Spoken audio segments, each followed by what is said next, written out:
about cultivating a lifelong love of learning, which is not only important in school, not only important in college, but important through life. And cultivating what we call the essential skills. Some people call them soft skills, but they're not soft at all. We're talking about things that will help you navigate the rest of your lives, and things like service to others that are all part of this equation. Now, I want you to understand, whether you are a caregiver, a guardian, or you are a parent, you should not discount the incredibly important role that you play in the lives of your kids. And even if they are in high school and not letting you know it, it is incredibly important. And Mahatma Gandhi knew that. And what he said is that every home is a university and the parents are the teachers. So you were your kids' first teachers, and you continue to play a significant role. So everything we'll be talking about today really points to that fact. Now, when I was thinking, or not really thinking, about college or career, we were always told that there is a very straightforward pathway. You get out of high school, you go to college, you get a degree, maybe you go to graduate school, you get a job, and 25 years later you retire. And in the case of my grandfather, who was a lithographer in the early 1900s, they would give him a gold watch to signify, hey, you made it through, now you retire, and there you go. What we are finding, and what was my own personal case, is that the pathway is not as straightforward as one would have you believe. You know, I did not plan to be here. I planned to be here today, but in the role that I play, that wasn't the direction I was going in at all. I kind of fumbled and stumbled around, and this poem by Madison Taylor really speaks to it. So the most important point from this, as nature is overflowing with curves, corners, knots, and unexpected directions, so our lives are filled with unpredictable twists and turns. And those are the parts of life that are valuable. Those are the parts of life that make life worth living. So it's not always going to be a straightforward path, and I will guarantee you that 9 times out of 10, it is not. And we know that before COVID, before the pandemic, we knew that there were huge paradigm shifts, not only in colleges and universities, but in the workforce. Now, when my grandfather was in a career, when my father was in a career, we had an industrial economy. We had large factories. My dad worked, before he became a professor, he worked the line at the GM plant. Before it was all automated and robotic, he worked the auto lines. My grandfather was a lithographer. And from that time, you have the philosophy of Henry Ford. If you remember Henry Ford, the developer of the modern assembly line, he said, when we're at work, we ought to be at work. When we are at play, we ought to be at play. There's no use mixing the two. So if you're at work, you better not be having any fun. Just do what you're told and get it done.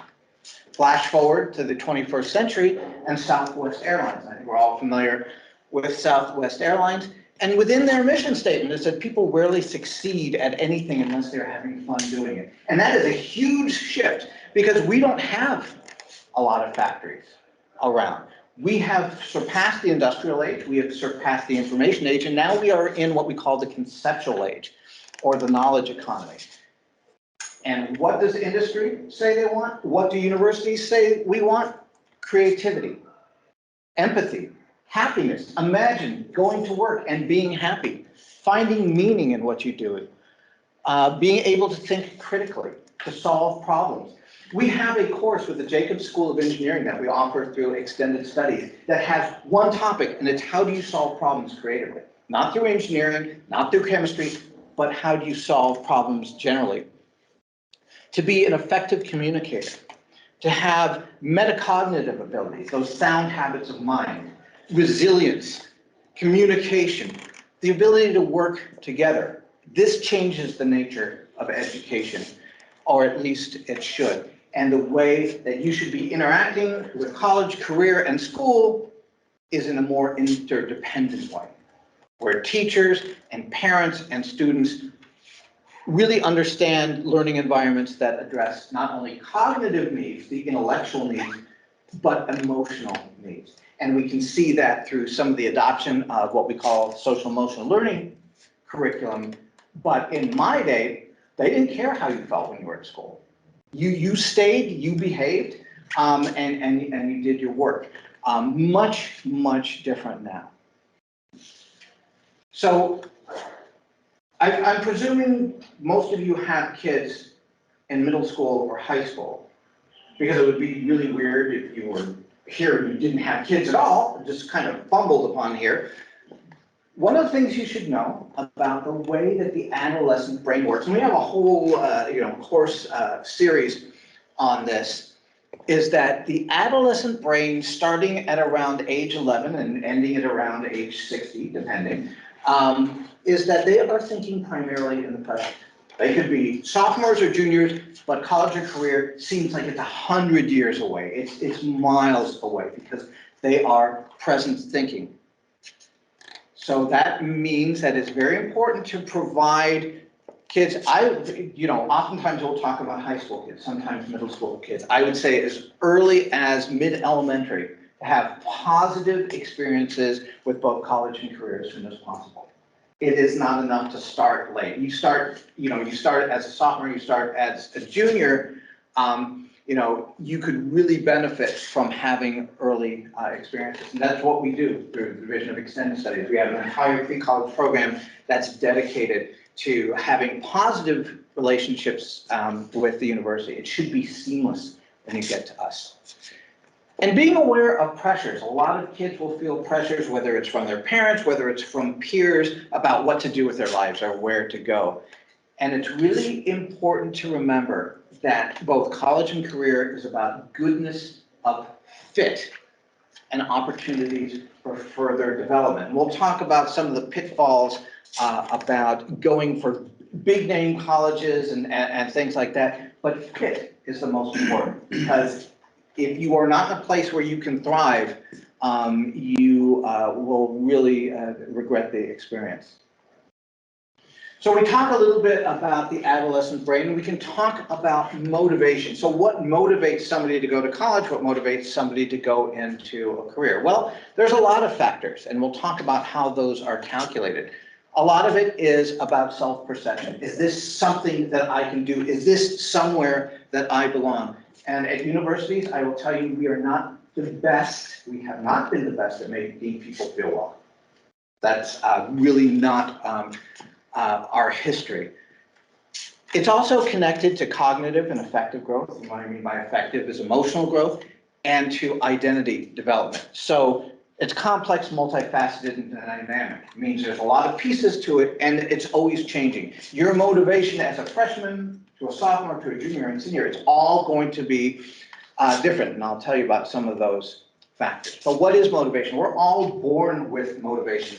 Motivation is innate, and it really just gives direction to our behaviors without thinking about it. We are motivated to do something. You were motivated to come here. It may have been intrinsic, it comes from the inside. You wanted to be here so you could learn something that would support your kids, or maybe interested in a particular topic. Extrinsic is from the outside. You may have been motivated here because they were serving breakfast, or there was a lot of giveaways, and maybe you listened to some stuff, but that's outwardly focused. And what we always try to do is take the outwardly focused and transfer it into the inwardly focused. So things you may start thinking about college because you are being pressured by your parents, but hopefully at some point you will be thinking about it on your own.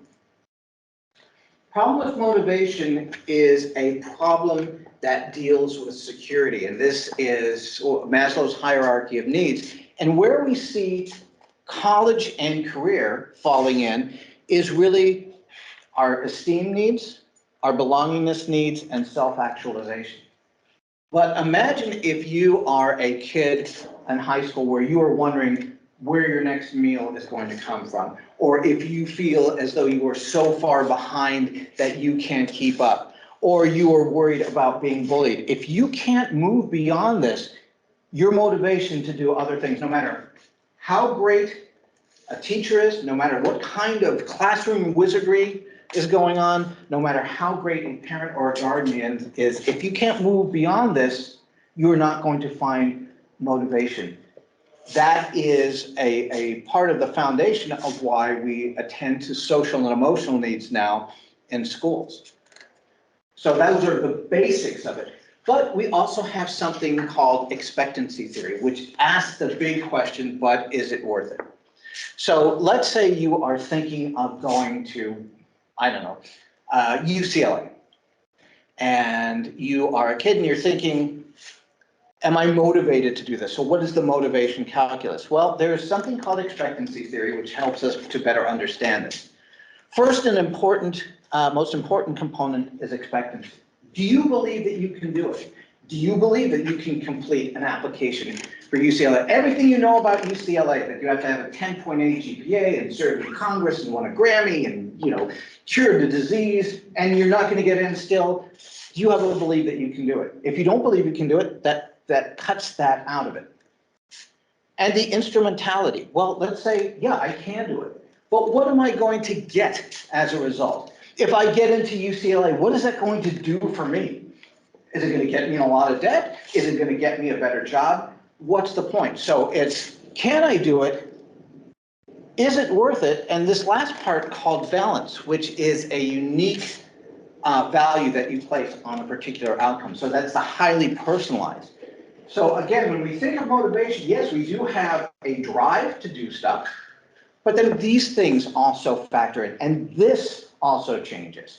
So as parents and guardians, it is important for you to really be in tune with your kids. What do we know as classroom teachers? Well, part of our work, at least 50% of the work that we do in the classroom, is detective work. Because kids will come to us, they'll be facing us, but we don't know what they're interested in. We don't know what their learning styles are, so we spend half the year trying to figure that out. So same applies here. Now, in the case of places like UC San Diego and other institutions, some jobs, some internships, some gap year opportunities, is that kids feel paralyzed by choice. Okay, so let me ask you this. This is the audience participation part of this, okay? When you apply to college, what do they ask you to do? Write something. Okay, you write something, you fill out an application, but what do they ask you to do? Take an assessment. Take an assessment, what else? Tell them about you. Tell them about yourself, but most importantly, what do they ask you to do? So write your name, you know, your address, personal statement, and then what? Resume. Resume? Well, they ask you to choose a major. They'll say, okay, look, we'll give you a little peek about what's going on over here, but before you come to us, you got to decide what do you want to do with the rest of your life. So most kids that I went to school with decided, well, I'm pre-med. They all started out in pre-med. They all wound up in humanities or social sciences, but everybody gave it the old college try. And the thing is with some of the students who come to us, they're multi-potentials, which means not only do they have a lot of interests, but they are good at a lot of things. So you start off and you are going hard with pre-med and chemistry, and then you take a painting class and you fall in love with painting. And then you take a political science class and you fall in love with activism. And you're wondering, well, my kid should have graduated like 3 years ago. You know, this is their 10th year, because they're still trying to figure out. And this is a time in our lives in adolescence when we're still trying to determine our identities. I have not left the loving arms of Mother University since 1984. I still don't know what I want to be when I grow up, but this is a great place to be. And what you will find, and you know, I know parents really worry about choosing a major, but most graduates have jobs that have absolutely nothing to do with what they studied in college. I studied political science, and I studied business. I'm doing none of that stuff. I don't understand politics. I can barely figure out my taxes. So you will probably not wind up doing what you decided to study in college. The average 20-something, that's not me, by the way, in case you're wondering. The average 20-something will switch jobs once every 3 years. And the average person will change career fields 2 or 3 times during their lifetime. So that idea that you are going to get out of college and work for a company for 25 years, that's not it. And this whole thing about the gig economy and all sorts of other, it's really changed. But one of the things you will realize is that as your kids approach college, your kids approach a career, they may be paralyzed by choice. They may not be able to move forward because they don't know how to decide. So what do you need to flourish in college and career? Well, it's not grades. I mean, showing up on time, being determined, all very important. But it all goes back to Charles Darwin, who said it's not the strongest or most intelligent who will survive, but those who can best manage change. And heaven knows that over the last 2 years, that have been put to the test. We did it all on adrenaline, certainly, but we were able to manage change. And that is the one thing that both industry and post-secondary education say that we are looking for. The ability to adapt to changing circumstances and the willingness to learn through experience. When you go to law school, what do you learn? And before anybody says law, yes, that's true, because it's in, but what do you learn to do in law school? Law, the governance of the change of law. Well, I mean, you learn what the laws are. You learn the codes. You learn cases, but you don't learn how to lawyer. You don't learn how to get into the courtroom.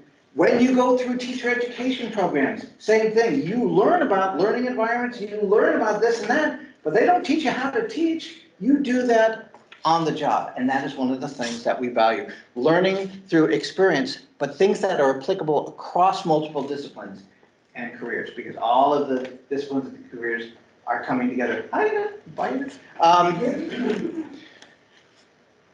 The top ranked, most essential skill was the ability to continue learning in order to adapt to change, which means that once your kids go to school, graduate from college, that's not where they stop. That is where they actually start. So, most important. Now, some of you have kids who are on the Instagram or the Instacart or whatever it is, the TikTok and all of that. I grew up during the 80s, so this is just mind-boggling to me. But there is nobody out there, there are no university officials, California Department of Education does not look out for postings by high school students to say, oh, this might be embarrassing, so let's remove it from the internet. What we do know is that 65% of admissions officers in 2020, they see no issue with peeking at your social media as part of the admissions equation. You may have a stellar application and you have done all sorts of community services. Your interviews were absolutely amazing, but they got onto your social media and they went, oh no. So of all of them, only 42% said they found something positive. 58% said that they found something negative. That's up 32% over 2 years. So they are watching. So caution, whether you are applying for a job, a gap year, or a university, be very, very careful. Did you have a? I was just going to say, even especially in the athletics world, if you're going to want to go to college, because our second son did play collegiate football, that was a huge one for him right now, is the athletics. Because if anything negative, before you could get recruited, you're out. So, and you can imagine, well, I mean, especially, I mean, scholarships, so athletic scholarships, other scholarships, I mean, when I was growing up, we didn't have social media. I don't even think we had computers or cell phones, so we didn't have to worry about that. It was, people really had to work out to find out what you did. Not necessarily true today. Okay, so we talked about resilience, we talked about adaptability. What else are we looking for? What else is industry looking for? Interestingly, it is very common, and unfortunately, until recently, it's not something that we focused on in university or in K-12 education. Collaboration, communication, and interpersonal skills. The ability to work in a group and be clear. Creativity, innovation, and problem solving. Time management. This is a real problem for incoming students. Not only sort of allocating enough time for homework, because I will tell you, our professors don't collaborate with one another and say, oh, you shouldn't give too much reading because I'm going to be giving a lot this week. They don't care. They honestly don't care. Resilience. What do I mean by resilience? Adapting to change. Adapting to change, Problem but, solving, okay, but what is being resilient? What do I mean by that? being vulnerable to something and not Well, getting over. you could be vulnerable, but what is being resilient? Bounce back. You're bouncing back. You fall down, you dust yourself off, and you keep going. Now, if you can imagine the people who built the International Space Station or who developed the COVID vaccine, they hit rough going and went, oh, I can't. I just can't. Let somebody else do it. Resilience, hugely important to us. Emotional intelligence. What is emotional intelligence? Goes all the way back to Darwin, goes back to predator behavior. The ability to see your emotions as signals that paint the reality around you Okay. instead of being influenced by it. Right, so you understand your own emotions, but more importantly, you can what we call read the room. Yeah. And it comes from predator behavior where you had two predators standing off with one another. Let's say you have two wolves. And in one, if you see the lips starting to furl and the teeth starting to bare and the hair standing up, if you're the other wolf and go, oh, that's interesting, I wonder what's going on there, that endangers your survival. And I will tell you, I have an in-law like that. I have a brother-in-law who loves to tease his wife. When we're all together, just honor. Her teeth will start to bare, her hair will stand up, and her eyebrows will furl. And, we're saying, oh, no, not one more, and he will go for it. And it does endanger his survival. I got a wife that nails come out of her. So see, like Wolverine. Emotional intelligence, because you know what? He knows better. Emotional intelligence, because in colleges and in industry, if you don't have this, a sense of ethics and the ability to work independently. Nowhere here do you see grades. Right? That's, of course that's important because it's a metric by which we admit, but honestly, these are the things that are the most important. Motivation and commitment. Enthusiasm, loving what you do. And oftentimes we will get pulled into jobs because they pay well or they offer great benefits, but you hate every day of it. Really loving what you do. I have been with this university for, I don't know, hundreds of years, it feels like, but I believe in what we do. Talents, of course, are important. Attendance, showing up, critical thinking, and technology and media literacy, all very important stuff. UC San Diego, I believe our last application cycle had 125,000 applications, of which we took 40,000. We had a wait list of 8,000 admitted no one. That doesn't sound like a good recruiting ad for the university, but one of the things that's important to know, it's not just grades, and it's certainly not test scores because we're not messing around with that anymore. Our admissions office, fearless innovators, risk takers. You take stuff apart, you put it back together again, swapping ideas with people, sharing experiences, exploring the world with a fresh perspective. That's what we are all about, and that is some of the things that we look for. Are grades important? Sure. Should you gone to school pretty consistently? Yes. But that's not it. That's not all of it. We know that there are a lot of kids out there who won't consider college because no one in their family has gone to college. They think it's too hard or they won't get in. They don't know how to choose, and we'll talk about choosing a college in just a second. Being away from family, being away from the familiar, thinking they can't afford college, that's something we'll also talk. And the language and hidden codes of college. Going to college or going to university is like moving to a new country. It's a different geography, a lot of different people, and a whole new language. UC San Diego on any given day is 70,000. We are the size of a pretty good city. So imagine just picking up and moving somewhere and really not knowing a whole lot about it. Both of my parents were professors when I went to UC Irvine. I had no idea of what to do. I didn't realize you couldn't schedule one class 5 minutes after another if you had to go across campus. It didn't make any sense to me. But when you're talking with your kids, when you're working with your kids, some of the things that you want to think about before you make the investment is what are they trying to get out of life, and where does a college education fit in? These days, you do not need a 4-year degree to be successful. We have certificate programs at the Division of Extended Studies that if you take them alone with some on-the-job skills, you can start out as an entry level at $100,000. So do you need a college education? Why are you doing it? What do you know about what college life is like? That's why we always encourage kids as young as upper elementary to come to the university, come experience it. We have plenty of programs that are offered on campus for middle and high school students. We have programs where you can actually live in the dorms and eat bad food, but you get a sense of the hustle and bustle of college.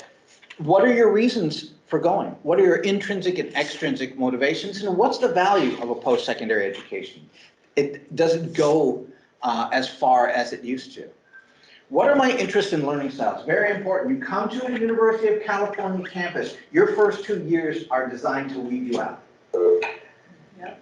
Parents and presenters, please excuse the interruption. Yeah. This is just a friendly reminder that we want parents and attendees to stay in the classrooms after the session is over in order to view the very important awards ceremony that we have planned for after session 2. Thank you. So y'all better not be thinking of leaving. You bet. I know who's here.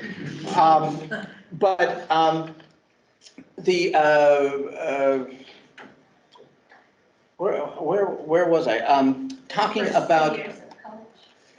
Yeah. So the first few years of college are designed to weed you out. So you will go into a lecture hall with 400 other people.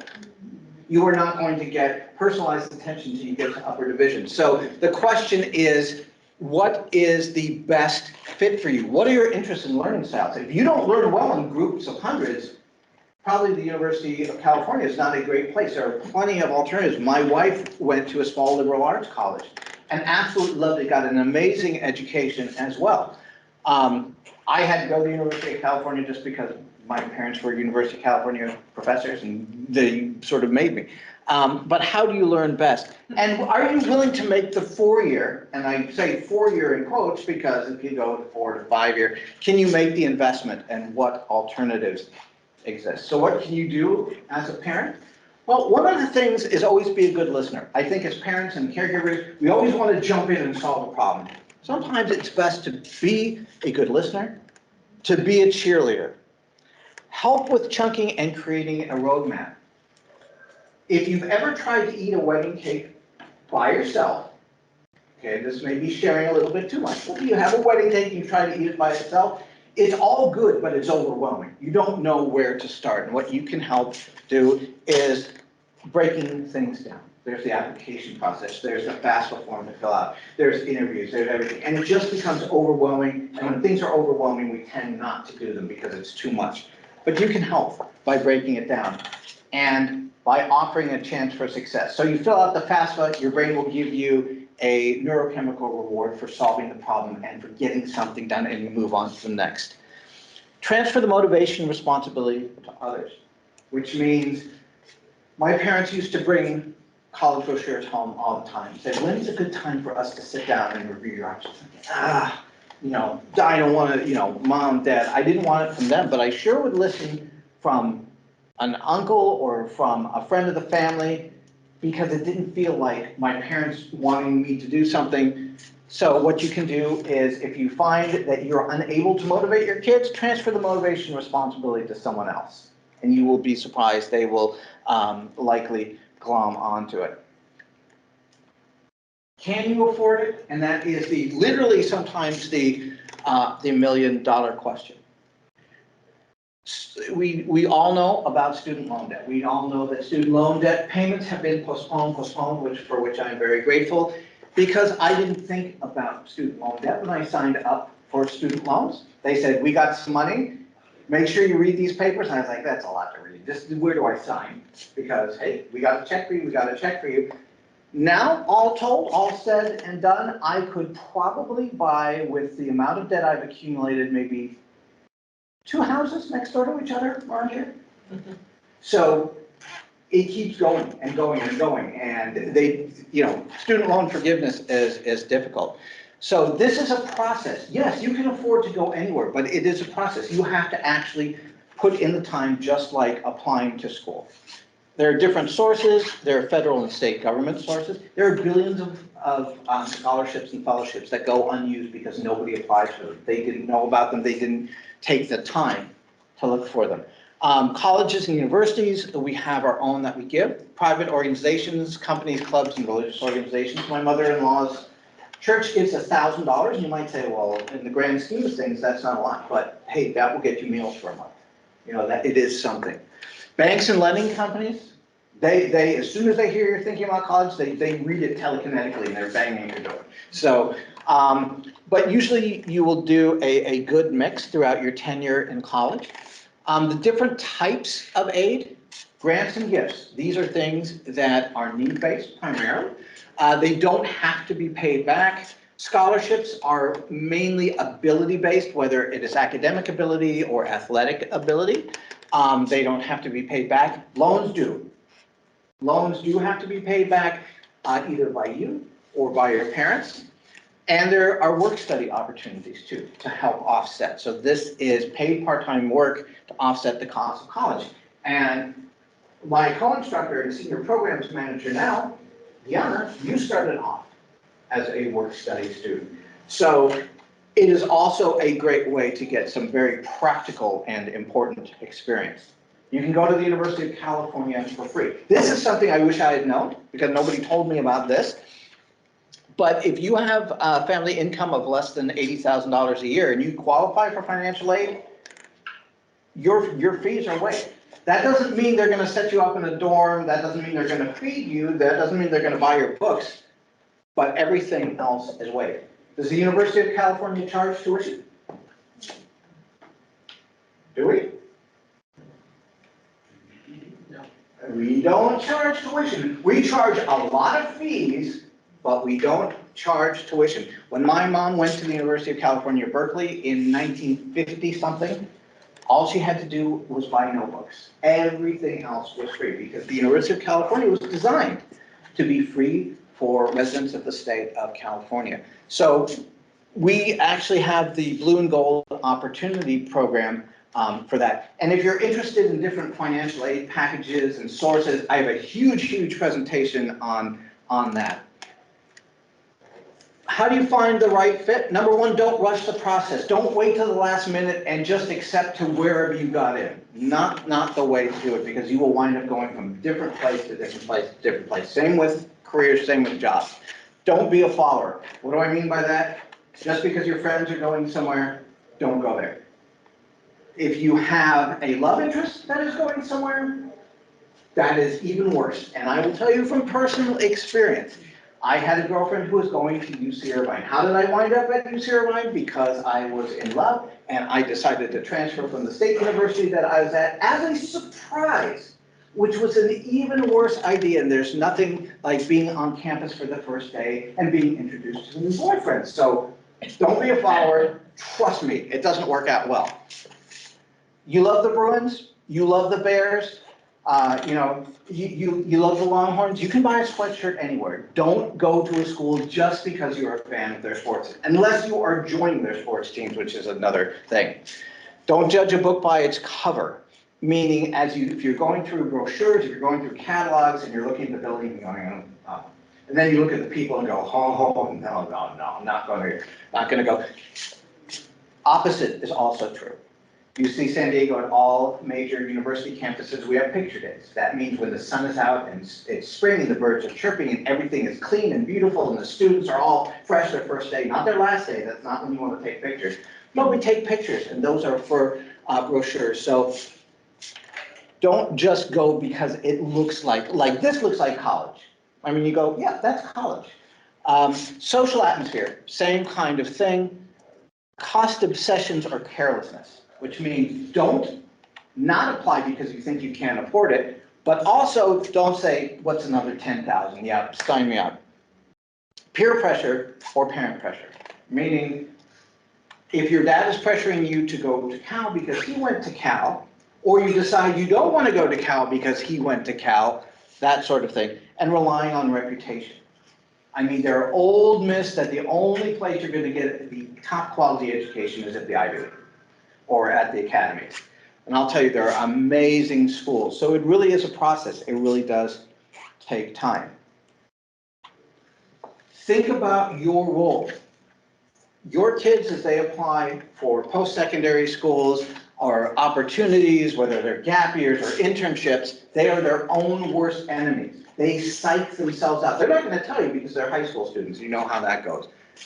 But be wary of that. Engage with college early. We have programs in our pre-college department through Extension where you can come to UC San Diego. We have programs for parents. We have programs to kids. I mean, we span the lifespan. I mean, prenatal to postmortem, more likely pre-kindergarten to post-retirement. But we have programs for everybody. And the thing is, you want to be familiar. You don't want the transition from high school to college to be, like it's doing something completely different. You want it to be more seamless. And let your kids know that you are proud of them, no matter what, and that they belong at the university, because, again, they will tend to psych themselves out. Once your kids get in, they are going to have doubts, whether they are going to a job or they are going to college. There are going to be a lot of second thoughts, where they will say, I don't know if I belong here, I don't think I made the right decision, I'm coming home. That's normal, but it passes. Also know that you may not see your kids as often as you might like, or as often as they might like, but just because they are not there doesn't mean that they don't care. They need to experience all that is the university. And if there are a lot of parents who are very worried that they are going to forget all of the values they learned growing up, that here they are in this new place, they're learning new things, they're going to come out a completely different person. They're not going to tell you this, but what you've instilled in them is incredibly important. And they're going to use the values that you've given them to navigate their way through new experiences. And of course, as parents and as caregivers, they're not going to tell you that, but know that it is true. Okay, so what can you do? Again, they're not going to tell you this, but you are the number one, and research means this now, the number one influence of choice of career and college. So understand your influence. What you say matters. You don't have to have all of the answers, but you need to know where to be able to find them. So as long as you understand the big picture and direct traffic, so if your kid has a question about the FAFSA that you can't answer, you don't need to research the answer. Direct them to somebody who can. We have admissions offices and all sorts of resources on campus through that. Communicate effectively. Encourage metacognitive skills coming in. Critical thinking, flexible thinking, self-advocacy, and resilience. And we have a lot of courses and workshops that are available. And because Sweetwater Union High School District is one, if not my favorite district, I will, if you take a look on our website, we'll be happy to fellowship your kids in, or fellowship you if you are interested. So, I don't think there's a chat because I don't think I turned on the Teams because I don't know how to do that. Does anybody have any questions, any comments? Yes. Well, I'm regarding to my brother and sister, they're both juniors, so they're twins. Mm-hmm. My sister's here attending in a different workshop, and my brother just zero interest. I chased after him and trying to get him to sign up for the last 3 weeks and whatever. I'm just curious, how that dynamic, how to prepare my brother, because it makes it takes it very oh, why are you coming at me with this information versus my sister more receptive. I was curious, how do the team use it as receptive to this? Well, it's interesting because that is sort of the nature of the adolescent brain. And when we look at the adolescent brain, usually we're looking at epiphany. So no matter what you're doing, whether it's good or whether it's bad, it has to come from within. The motivation has to come from within. So I think that is the trick for your brother, that it has to be his idea, because the more you say, hey, you know, it's like when you tell kids to get organized, you know, look, you know, you would be a lot more effective at the test if you just took notes that way, and automatically you're going to get pushback, because as humans, we tend to look outwardly for approval and inwardly for blame, and, you know, the more you push, it's sort of threatening his social personality. So the thing is to really sort of let him believe it's his idea, and the best way to do that is you present a problem that he has to solve for you. So what's his issue? He's not motivated to look into colleges, or what? Yeah, well, I just prepared to think that way, like I should start really junior. Okay, so Just kind of pushing that. So Yeah. what you do is I mean, even if it is sort of making it up, you present the same problem for you, and, you know, say, hey, there's these things, you know, there's an opportunity either on the job or in education that people are trying to press on me, and I really don't want to do it. And he's going to say, but that sounds like a great opportunity, and at some point, it's going to click. And then you're not going to tell you, but in solving your problem, it will be an epiphany for him, and he'll think, well, you know, so for example, I will give you my own example. I went from community college, I was asked, let's see, what's a good way of saying, it was determined by my school counselor that there was not a goodness of fit between me and my high school. So I was provided the opportunity for early exit, and I just sort of bounced around and bounced around and bounced around. It wasn't until it came from me where I said, hey, I gotta get my things together, I gotta start thinking, I gotta think forward, that I actually was motivated to do something. So it has to be an epiphany, where your sister might be a different case, where she is looking to you as an authoritative figure. Send me an email. I will make sure that you have my card, for anybody else who wants it. Send me an email, give me the specifics, and we can work it out. All right, so you start working. Oh, yeah, okay. I was gonna say, no. So we'll leave these here. Any other questions that people have? Yes.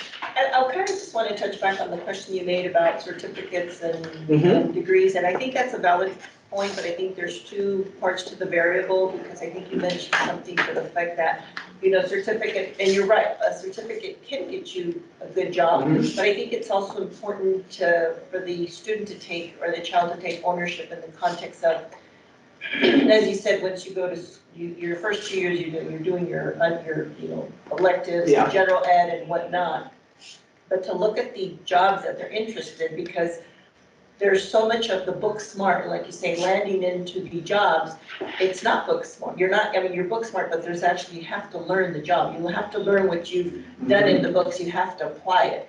So in that context is looking at, doing a little bit of research, what you're interested, what type of job, because you can say, I'm gonna come get a certificate, but guess what? You end up and you're done, and then you go look for that job, and they say, oh, sorry, you know, you have to have this or that, and you didn't know you thought that certificate was gonna get you the job. It might not get you the job. No, So there's in and of two- itself, probably not. But we have a program called Futures, which is designed for high school students. It's our professional level certificates, where we've changed the pedagogical approach to address secondary audiences. And it's based on the priority sectors in the workforce, what we call the no-collar economy. So we know that you can take these certificates, and with some essential skills training, you can go into a pretty high-paying entry-level position. But our objective is to provide choices. So high school students take these classes, and a lot of parents take them along with the kids, and it changes the family dynamic a lot. But the idea is you come out with a university certificate and a high school diploma, and what it does is affords choices. Right. If you want to go directly into the workforce and sort of get a feel for what that's like, and then come back to post-secondary education, you have that choice. If you want to use that certificate as a springboard to post-secondary education, to better your application, you have that choice. But, you know, we are seeing through, you know, LinkedIn and Google, where they are offering these certifications and employers are saying, hey, these are the skills we need. You don't need the degree. What we're saying is, you may not need the degree at first, but we want to give you the options for that. But you're absolutely correct. And it's not just application, it's application in context. Because going from, I mean, it is a really different dynamic going from high school into the workforce. Right, so the reason because I work for the Navy and leadership management, and I see that happen so many times. We get kids out of college that apply, and of course, the government is a different world, and that's really important. Public sector versus government, you are not, because we're in the cybersecurity, so you are not getting in there without having a bachelor's of science, having the, you know, the certification. So there is so much dynamics to where you're gonna go that it's so critical and important. And we see that mistake done over and over and over, where kids think, I'm gonna go get my 4-year and I'm gonna just plug myself, apply. No. They're not, they don't get in. And No, that's no. so, it's so sad, it's really sad. I mean, absolutely not. And, you know, when you talk about working with government, we had a teaching online program with Vandenberg Air Force Base, where they were trying to convert some of their curriculum to a hybrid model. And we said, well, you know, we're the university, we know what we're doing, so this is what you're gonna do. They said, well, we can't access these sites outside like this. You're giving us all of these things and you just presume we can access them. I'm like, don't you guys with the missiles have internet? And they're like, yes, we have internet, but you know, we can't just, you It's know. a security, it's It's a whole it's different, security. you're living in a whole different world. You gotta just take that fine line and just connect it at the end of the day. And that's the key when we talk about adaptability. Right. So you survive college, right? But you have to be willing to be flexible and to adapt, because going into either a military position or a government position or any other, you need to learn how to acculturate yourself. Another great example.